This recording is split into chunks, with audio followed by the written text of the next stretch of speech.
Though to be fair, Charlie Vickers did a good job in season 2.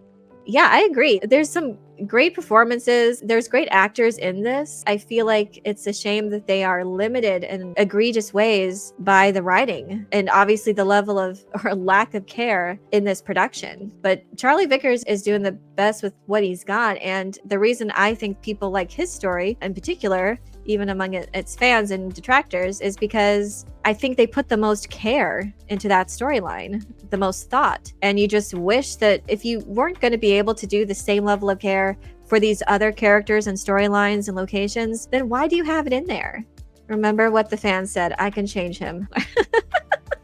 And I say that's the one thing I can say. Like Charlie Vickers, he's doing his job, obviously as an actor, but man, this is not my Sauron. I can't. There's like glimmers, tiny little moments, but they can't help themselves. This entire season, this entire show has just been built on the Haladriel or Sarandriel thing. They just made Sauron an incel, a giant simp for Galadriel. It is so infuriating what they've done. And again, with like the sympathetic Sauron, and even then they threw in sympathetic orcs this season on top of that. Why can't we just have good versus evil? And even in this episode, the finale, when Sauron is interrogating Celebrimbor, again, he's a great performance in that as well, but they cut against it by just having him cry immediately afterward. They try to humanize Sauron. It's so infuriating how much they've tried to do that, to humanize him. He's not human, so y'all know. The showrunners don't care, but he is not human. He is an evil Maiar. He is an evil entity. He's the equivalent of Satan. And you're trying to ship the equivalent of Satan with Galadriel. It is so infuriating. Humanizing Sauron and orcs was a mistake. And I've seen that even talked about by mainstream media. They're finally coming around and saying, oh, this wasn't actually that good.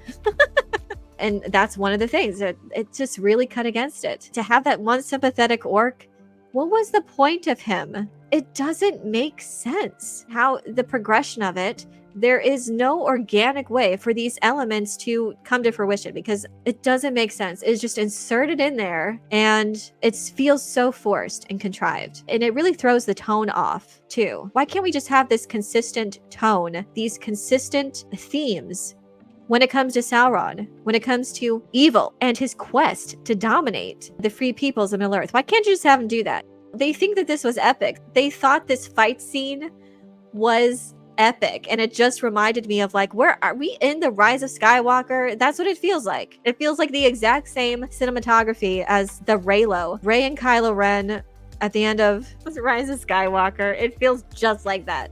And I blame Disney for this. I think they're the ones who started this whole thing. Shipping your heroines with evil characters and thinking that that's perfectly fine. That's not noble. That's not heroic. We don't like our heroes to be turned on by what is literally the equivalent of Satan, to be turned on by murderers, ones that just want to dominate all life. That plus 45 charisma wig is unstoppable. No man, woman, or Smith had a chance to deny such a fabulous wig. Oh, God.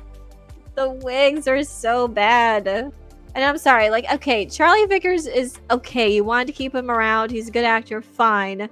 But it doesn't make sense for him to just simply have changed his wig in changing into the form of Antar. It doesn't make sense. And it looks stupid. Just from a viewer's perspective. Like, he just changed his wig and everyone's like, okay, fine. Emissary of the Valar. Yeah. That checks out. Lee Pace's Thranduil looks more like Antar than Antar. Yes, I've said that multiple times on Twitter too. Like, that's the sort of look you should have been going for. That's beauty. That's that same energy. Yeah, he could have easily have played Antar. The show wouldn't have deserved him though. He played a good Thranduil. Sauron is supposed to be evil incarnate. Trying to humanize him is a waste of time for the showrunners, writers, actors, and viewers. Just ridiculous. No one likes it. No, I'm sorry. Like, for an IP like this that is the foundation of it, good versus evil, no one likes this moral relativism that keeps propping up in IPs where they just don't belong. For certain things, certain characters, and certain storylines, sure. But for the heroes of Middle-earth and for the villains, straight up evil incarnate like Sauron, that's good and evil, and that should be maintained. And that's what's like so resonant. That's what people love to watch and see and root for. Who's rooting for Galadriel in this situation? She's a flaming idiot. And Celebrimbor died, and she just made nothing of his sacrifice. That in itself, I don't know how that doesn't frustrate those fans. The fans of Celebrimbor. Are y'all not upset that Galadriel just made nothing of his sacrifice? And after their fight, Sauron stabs her with the crown and gets the rings. He has the 9 rings now. So Celebrimbor died for nothing so they could have this rematch. Why couldn't anyone else have been given the rings? But no, you had to give it to Galadriel to have the 9 rings. And she can't just leave and fulfill her mission because, well, we need to have the rematch because we've been teasing this Galadriel Sauron shipping thing all season and their romantic cosmic connection, so we have to have them fight again. And it's not even choreographed well at all, in my opinion. They just toy with each other. There's a lot of times where they just get a hit in and they just slowly look at it. They just like take it in. Oh, she got me. And then Galadriel too, like when Sauron hits her a little bit with the sword, they like take a moment. Oh, I can't believe you did that. And they just continue fighting. It doesn't play out like a normal fight to the death. It's like they're toying with each other like cat and mouse. She should be trying to have gotten out of that situation, and Sauron would have been easily trying to dispatch her to get what he wants. But no, instead they had to do this weird shipping thing. Cat and mouse thing. I liked Antar's look when he appeared from the fire with the circlet on his head. This wig makes him look like he's balding. Actually, yes, that was the best look, I guess, out of all the ones they had. He had like 3 different looks as Antar. So how come he gets all the outfits? He had like so many different outfits this season. Celebrimbor was just stuck in the same dress for 2 whole seasons. He had 1 outfit. Do you wear wigs? When will you wear wigs? And another wig was made. But this look was the worst with the little hair bow. A bow made out of his hair. Oh yeah, the most formidable entity. I'm upset that they inserted another cringe Lord of the Rings title drop in Celebrimbor's dying breath. And then Celebrimbor said it again when he died. Oh yeah, he also had the prophecy. Who is he foreseeing? Frodo? Gollum? They're trying to call back to future events? Why did Sauron stab her with the crown? Someone explain that to me. Yeah, why was the crown even in here? I feel like it's just there because of marketing. I feel like so much of this show is just filmed for TikToks, for Twitter promos. Why was the crown, Morgoth's crown, here? He doesn't even put it on. Sauron doesn't even put on the crown. Are you telling me he couldn't have just stabbed her with his sword? They just inserted this and again broke lore to do so, to have Morgoth's crown be in this show. Morgul Blade reference. Lord of the Ring member Barry number 55,965. It had to be sized down. That's another thing. They resized Morgoth's crown.